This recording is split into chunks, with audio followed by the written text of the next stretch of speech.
Hello friends, Debashree লাইফস্টাইলে তোমাদের স্বাগত জানাই। আশা করি তোমরা সবাই ভালো আছো। আমি তো ভালো আছি। তোমাদের সামনে একটা রেসিপি শেয়ার করলাম, থোড়ের তরকারি। আলুটা আমি প্রথমে তেলটা গরম করে তার মধ্যে 5 ফোড়ন দিয়ে কাঁচা লঙ্কা দিয়ে আলু কটা কষে নিয়েছি। এবার আমি এর মধ্যে মশলা দেবো। আদা আর জিরে বাটা অল্পই দেবো, আমি বেশি দেবো না।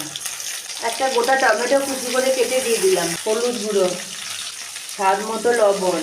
মশলাগুলোকে ভালো করে একটু নেড়ে নেব।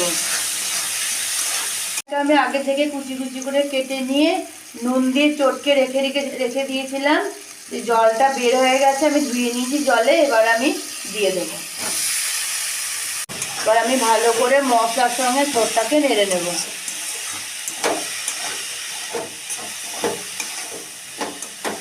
এটাকে আমি ঢাকা দিয়ে রেখে দেবো। ঢাকা দিয়ে কিছুক্ষণের জন্য আমি এটা হতে দেবো। ছোটটা সিদ্ধ হয়েছে নাকি আমি একটু চেক করে নেব। হ্যাঁ, ছোটটা আমার সিদ্ধ হয়ে গেছে। রান্নাটা আমার প্রায় কমপ্লিট হয়ে গেছে। আমি এবার এটাকে কিছুক্ষণ নাড়াচাড়া করে নামিয়ে দেব।